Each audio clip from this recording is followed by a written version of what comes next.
Okay, I'm back. And really, this doesn't seem like this segment will have anything to do with the last segment, but it kind of does at some point in the end. But anyway, um, this is stuff from a buffalo hunters camp, and I don't know. A lot of people watch this probably know more about artifacts than I do, but I have an analytical mind, and I've looked at this stuff a lot and thought about it quite a bit. At any rate, it's Central Texas, and uh, it's an assemblage that is interesting in context with it all together, kind of. So I thought I'd mention some about it. Some of this stuff is kind of obviously, grindstones, monos. Um, One of the things that I thought was interesting is this one, is a chert nodule. And I would nap it, but I probably won't. But it's a nice nodule. It's cool. I like it. I'm just going to show you some. So you can see this one. You can see how there was, you see the two different angles. You can see it was being used in such a manner that it was being rolled. That's pretty interesting. Okay, so that's the monos. Here's a broken, probably, I don't know, hammerstone or something. It's quartzite. It almost looks like it was heated, so it could have gotten in a fire. Here's another broken quartzite. Just remember to keep looking at the screen and focusing it when it doesn't. It's a little broken piece of a mono, I think. One of the things that's interesting is there were some pieces of crystal in there. Yeah, quartz crystal. I just lost one. Oh, and the one I lost was the one I wanted to show you. It had a sharpened edge on it. I won't go over there and find it right at the moment. I'll talk about some of these buffalo bones and deer bones and stuff and just get some of that out of the way. There was a bunch of bison teeth, you know, lots of bison teeth. There was several deer jaws.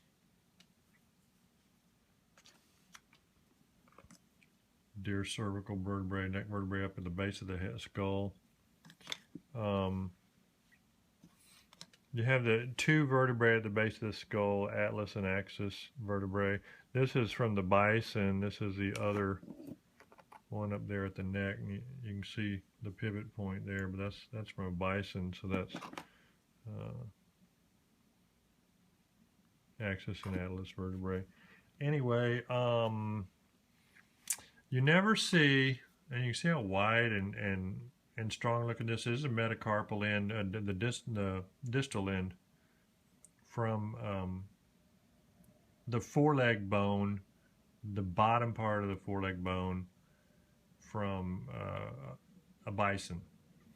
And basically, right here is the articulating points where the condyles, the articulations, where the proximal phalanges, the toe bones, rotate on.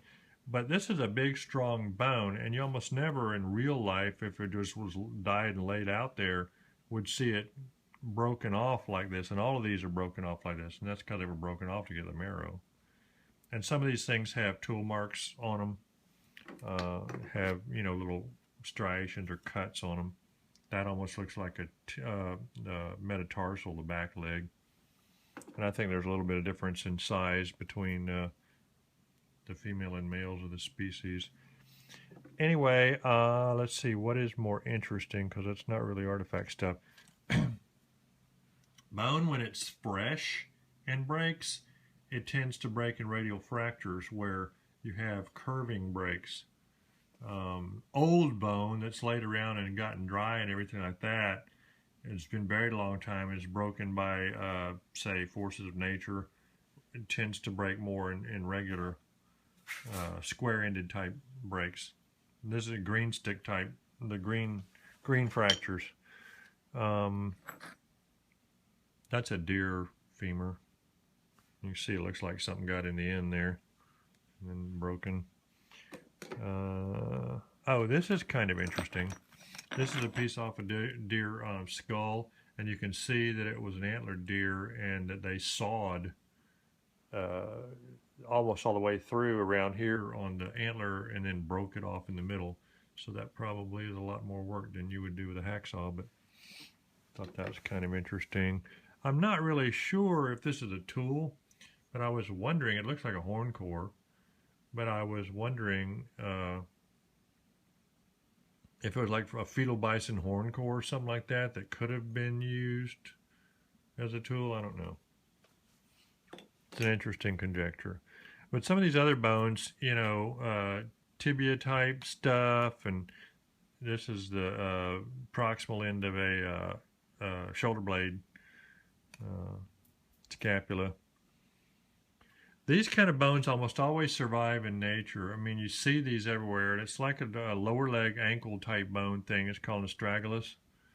And the other thing you see a lot of that tend to survive pretty well is this, and this is calcaneus, and it's like the heel bone or something. It's higher up on the leg on deer, on bison, but and much smaller on a deer. I mean, this is a bison. So anyway, I'm going to show you all there a bunch of vertebrae, pieces of skull, different stuff. Anyway, got some little awl type things. This one has little hash marks on it. Might as well show you that. If I can make it focus. I can't. Dang it.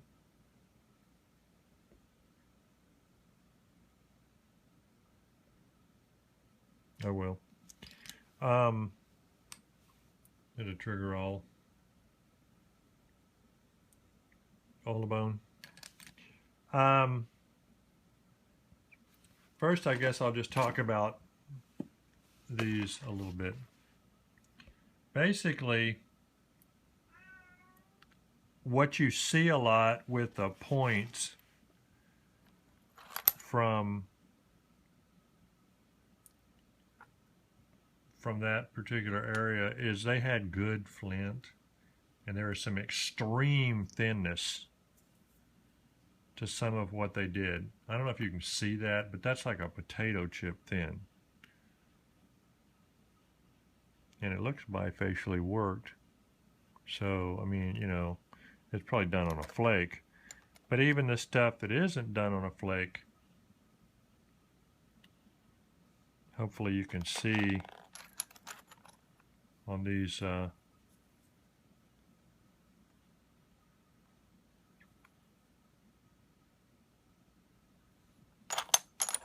these Montels, you're talking super thin. And you're like, well, how on earth did they do that? Well, here's what I think.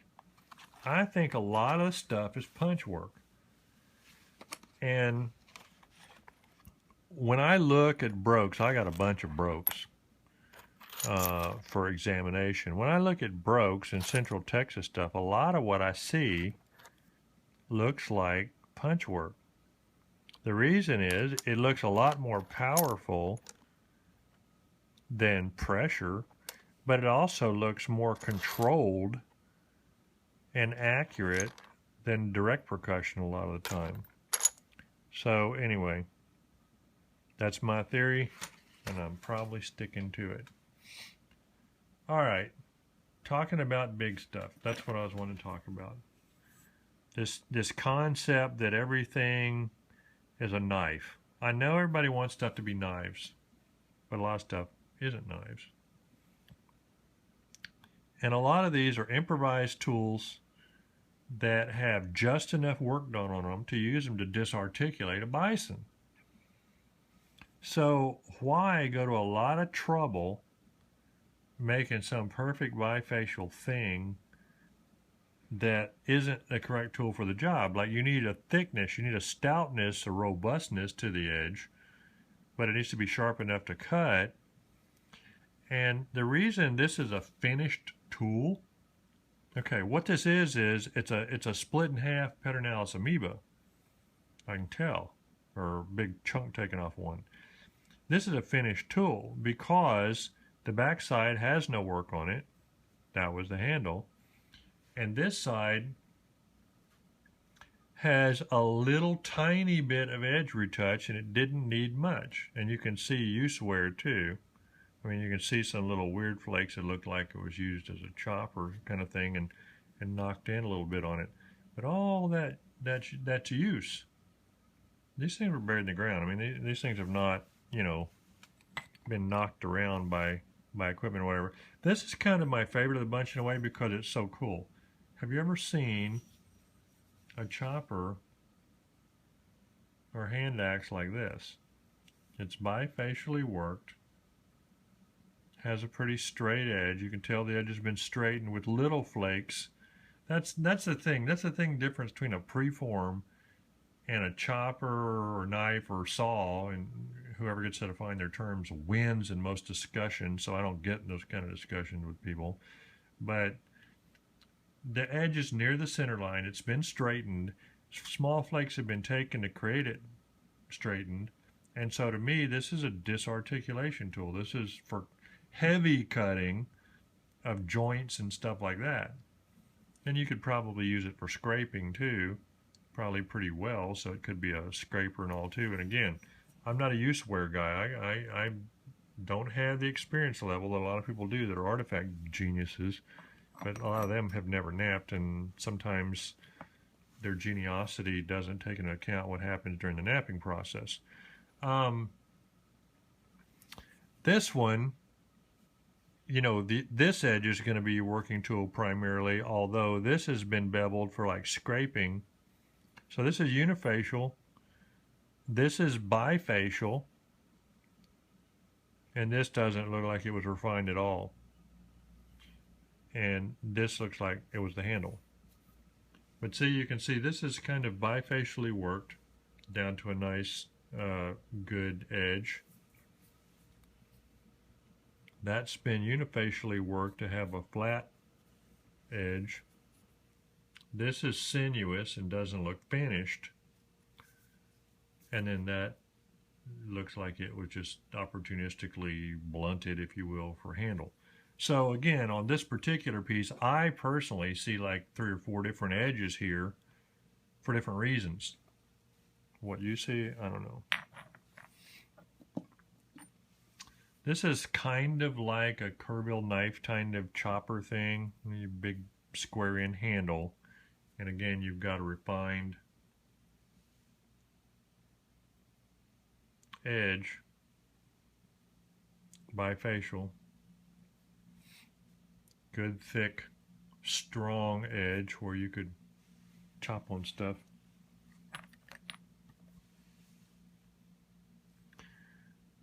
This has just had a few pieces knocked off of it to make it easier to hold, I believe, on this end. This wasn't particularly refined along here. This wasn't worked at all along here. And here's your working end with use damage.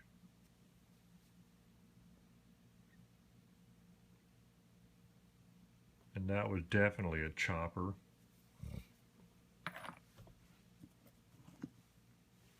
Oh, there's my quartz piece that has an edge applied to it.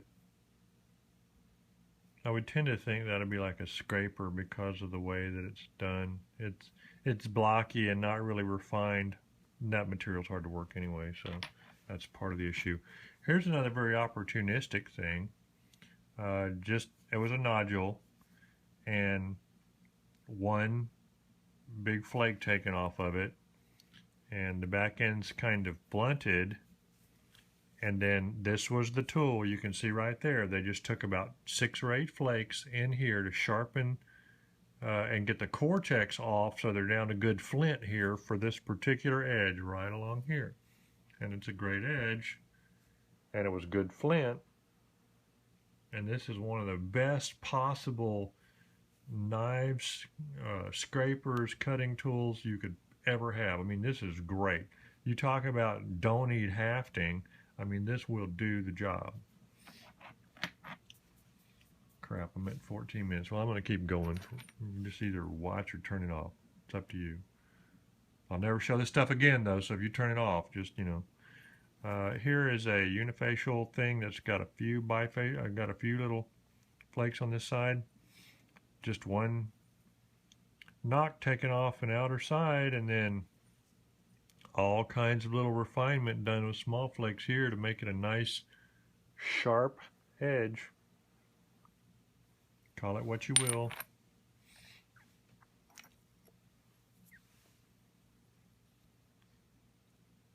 This is the typical sort of plano convex thing that you see quite a bit. You know, it works. It's a tool, and there's nothing wrong with it.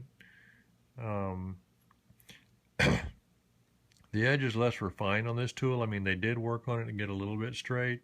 And to me, I consider this kind of thing like a saw. I think when you got a slight degree of sinuousness and you leave everything sharp, then it would tend to wave a bit as it goes through stuff, but it would definitely cut. Like if I was going to be trying to cut like cartilage or gristle or whatever like that, this thing ought to rip through that kind of stuff. This is intriguing to me. These kinds of things are fascinating. This is very thin and it's very sharp. And it's a perfect little cutting tool, and it looks like it's got some damage. There probably was a little crack in there that failed as they were using it, or probably. But no effort made to make this into a traditional hafted point type or anything like that. This was a really nice, really sharp little knife. I think it's cool. This is interesting too. You can see they left one edge beveled and very sharp, so you got a great scraper or planer type functionality to that. And then the other side is it's plano convex, but the other side is kind of bifacially worked to get your edge for your knife portion of the deal. I think it's cool. It's got a fairly sharp point you can do some stuff with. I like it.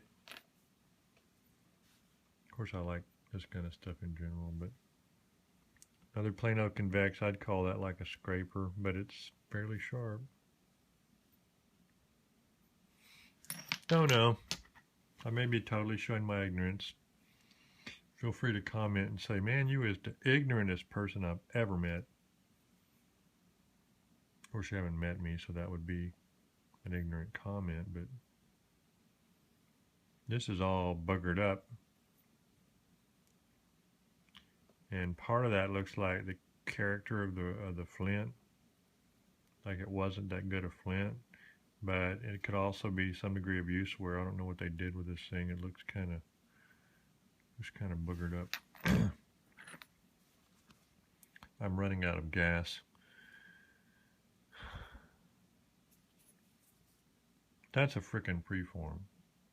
And you can argue all day about, oh, gee, there's trainloads of knives like this, but nope. Convinced me. I'm a napper. Whoever did this was not me, okay? Now, granted, they were probably just trying to get an edge, and in fact, they did get an edge. So it may well be that the person knew what they were doing, and this was the rock that they had, and they just knocked the crap out of it at an extremely steep inward, extremely flat inward thing, knowing that it would step and hinge the crap out of it, but not caring because they just wanted an edge. We'll give them that benefit of the doubt and say that's what it was. May have been. Okay. Don't post this online and say it's a knife. It's not. This is a preform. And I would argue that if something's really sinuous, that even if it looks like it's got a tiny bit of retouch, you could call it a saw, but I wouldn't call it a knife.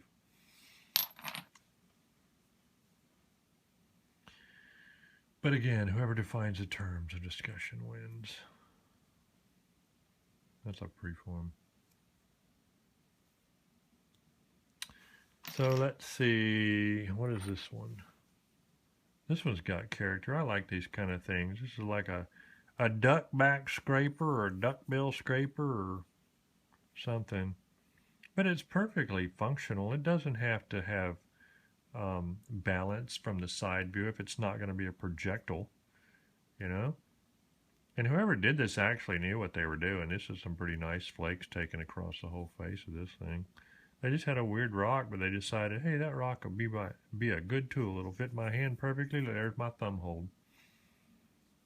This side does not look finished. That side looks like they did some work with it. Cool. I like it. Now, you know, you see this, of course, the break here is an indication that it likely was unfinished. So it could be a preform. So then you look at the edges and you see, that looks like that edge has been refined. The end, kind of, and then this side, no, not at all. So what probably happened was it was a preform and they were going to make something else out of it, but they weren't getting the thickness reduced very well, and it broke on them. And so then they took and they sharpened this side and used it as a tool like it is. So then you get into, well, what do you want to call that? We'll call it whatever you want to, but I call it an expedient cutting tool. Anyway, so made a long video. I should have showed you more of these points, huh? Probably mad at me about that. Why isn't he showing me all the points? Well, I don't know. There's a bunch of points in there. That's kind of different, huh? Oh, there was actually some, as I recall, there was some big stuff in here too. What is this? Is this big? Yeah, that's big. How's that for a base? How'd you like to have found the whole thing? Look at the edge. I mean, some of these guys were geniuses at flaking. They really were. People that haven't been to, like, you know, a Texas artifact show and seen a lot of the paper thin crap, man, it's amazing. There were some good people because they had good flint and they got good with it. All right, I've talked too long. So I just want you to remember, wear your galoshes if it rains, and bye for now, Freeze Crack.